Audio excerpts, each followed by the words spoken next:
Ed. This is Ed. We are coming before you today to talk about all the things that we wish we would have known before moving off grid. Let's get this party started.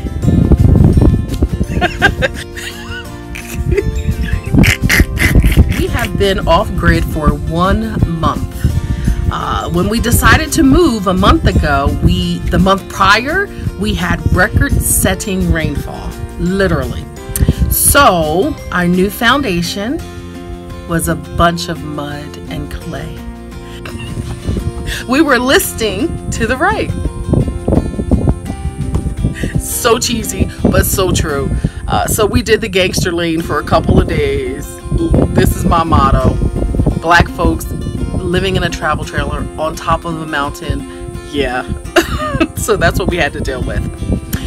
We had a couple of friends to attempt to dig us out and pull us out. So we were listing to the right for a couple of days. We had a couple of friends to come over. They attempted to dig us out. They were so great. They were down in the mud, down getting dirty, and yeah, we were totally unsuccessful. However, we decided to call our 24-hour tow folks. A good idea for everyone if you are living in your travel trailer full-time or your RV full-time, or just traveling. You need to have backup. So they sent in search and rescue. Literally. So they sent us the big dogs, and we were winched out successfully on the first attempt? Second attempt. They were able to pull us out. But we literally were buried down to the axle. They winched us out on the first attempt, but they wanted us to try to drive it out the first time with them pulling us, and that was unsuccessful. So when they connect the winch, they just pulled us out and we drove it out of the mud. Yippee! Number 3, it's dirty outside, y'all. It's super, super dirty. Who knew? So you want to be prepared with outdoor mats. If you can locate a power washer with a holding tank, that will be great as well. I did see one on an infomercial that actually you can use a water bucket and you can actually use it as a power washer. Yeah, it's super dirty. The elevation is another issue for those who are not used to high altitude. Of course, you need to become acclimated before you go climbing.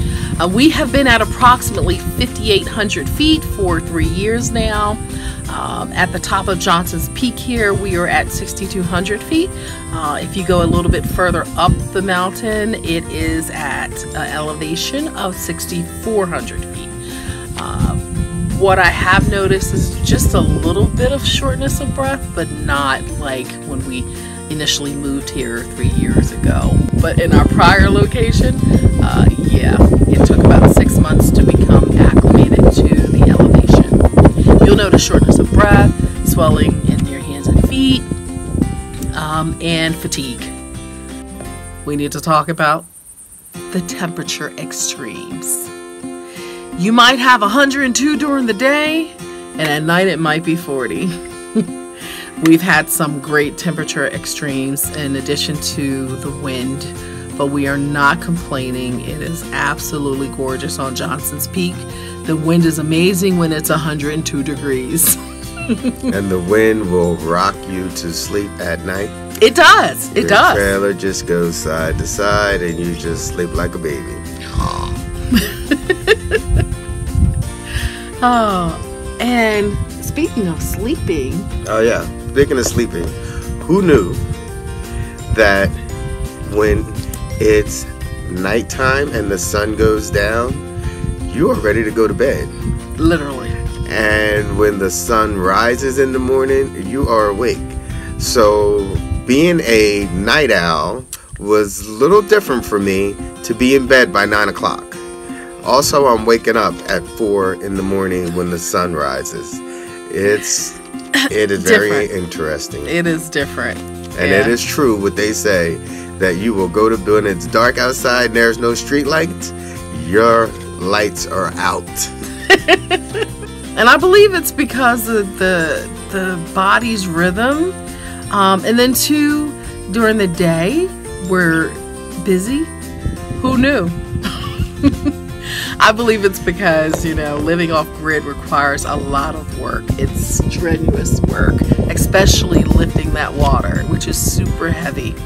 There's a lot to do. There's a lot of cleaning because there's a lot of dust and there's a lot of wind.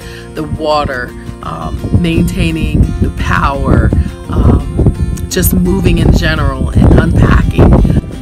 Moving on to the wildlife living on top of Johnson's Peak. We have seen it all in the past month. At least I hope we have seen it all. Our initial encounter was with coyote, right? Yes. It's with a coyote. We were driving off of the mountain and coyote ran through our yard and started climbing up the mountain and looking back the whole time that we were driving off, and he was running up. We see him run up the mountain and then run to the left side, and we have not seen him since. Ooh, why is that? Nah, we didn't bother him. He just, it was interesting. He was just running up the mountain and kept looking back like, okay, what are you guys doing up here? We do hear the coyotes frequently at night, but we have only had one encounter with one individual coyote.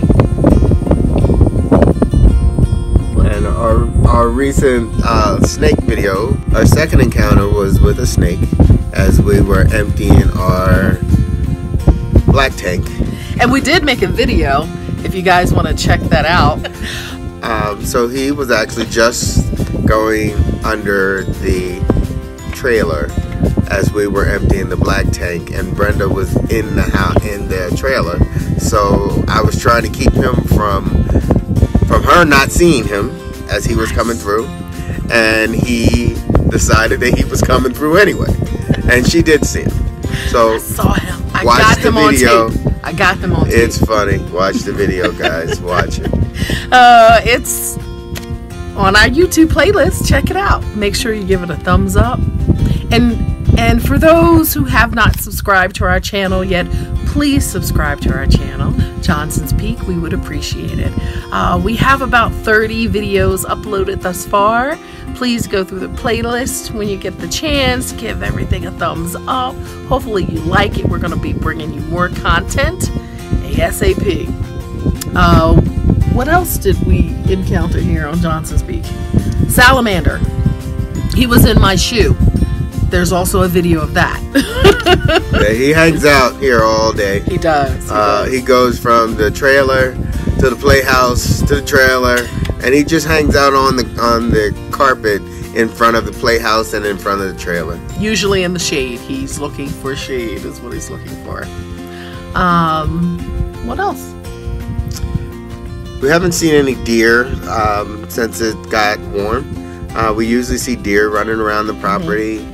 We see rabbits, jackrabbits hang around. You might see them jumping across the road. We've seen a couple of them up here on the peak.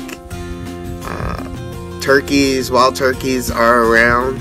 Okay, we would advise if you're living on the top of a mountain to put down snake away and mothballs. We've done that, and we will see how that works. Hopefully that will deter them from coming that close again. But we are breaking ground. We're clearing brush.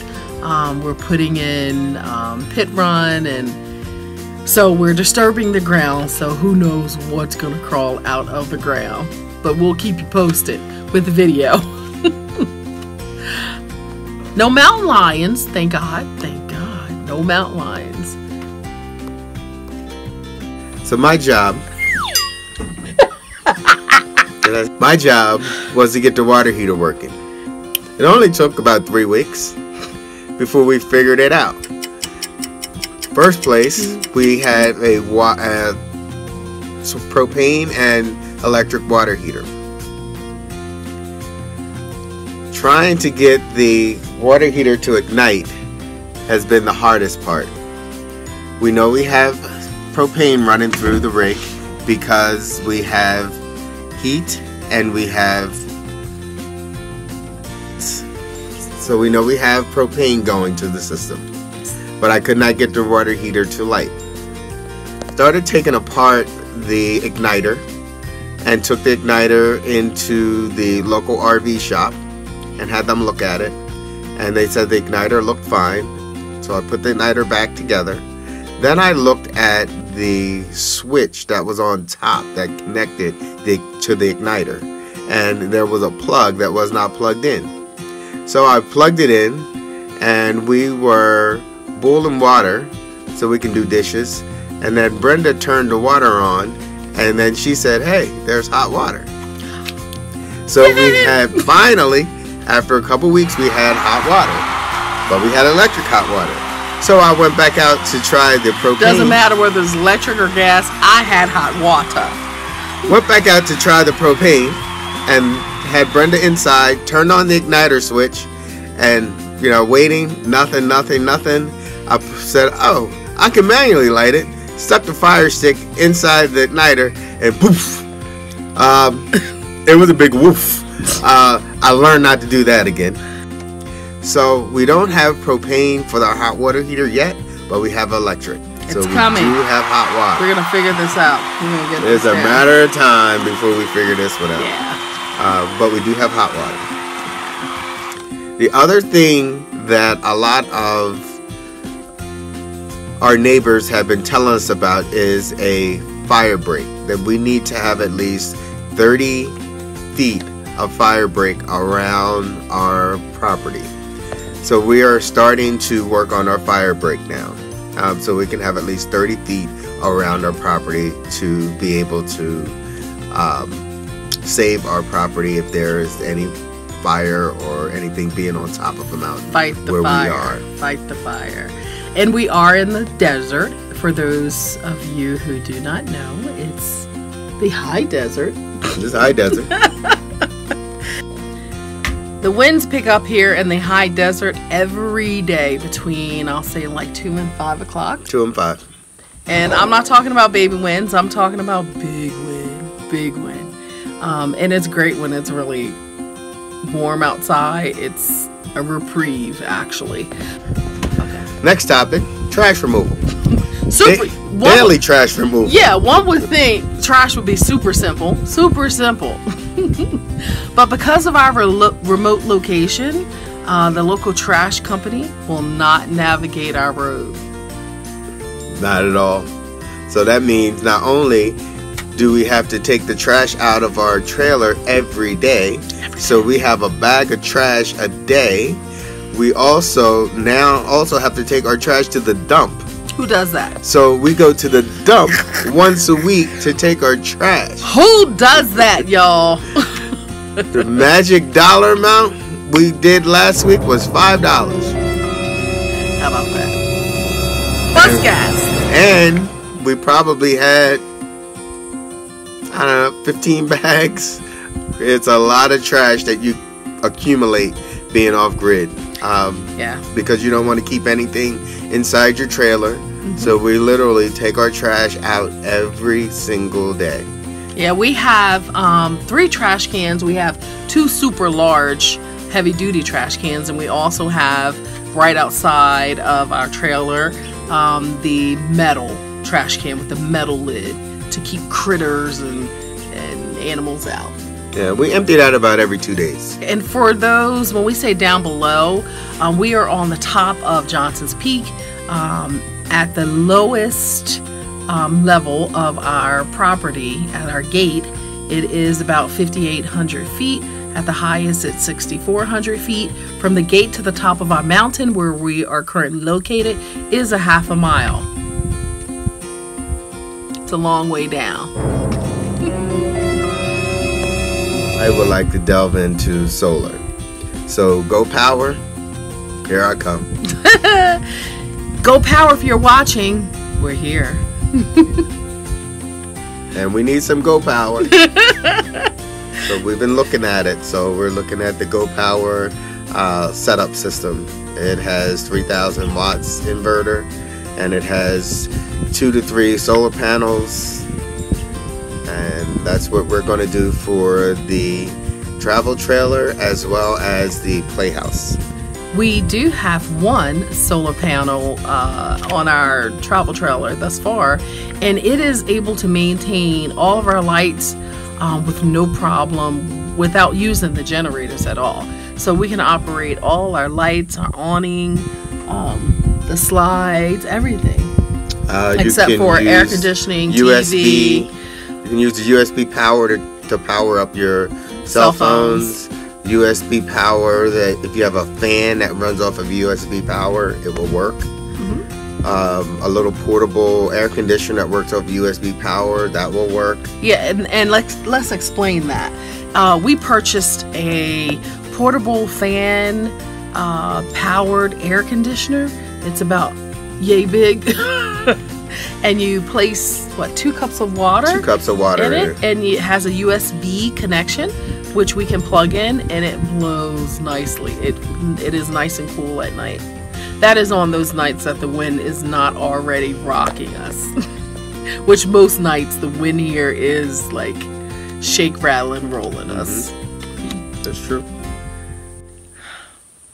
There are mountain lions in the mountain. The higher you go in elevation. Yeah, and thank God we have not seen any. However, we are prepared. We do have firearms. We are packing. And I just, hope that they stay away. I don't want to have to use it. I concur. Please subscribe to our channel, Johnson's Peak. Give this video a thumbs up. Please check out our other videos. We have about maybe 30 videos uploaded thus far. Give them all a thumbs up. We'll be back if you subscribe. You will get notification when we upload new video, additional new content. You'll be notified that we have done so. We are super excited about this adventure. It's been a lot of work. However, it's absolutely gorgeous. And we're enjoying it, right? We are. Johnson's Peak. All right. See you soon, guys. See you from the peak. Bye.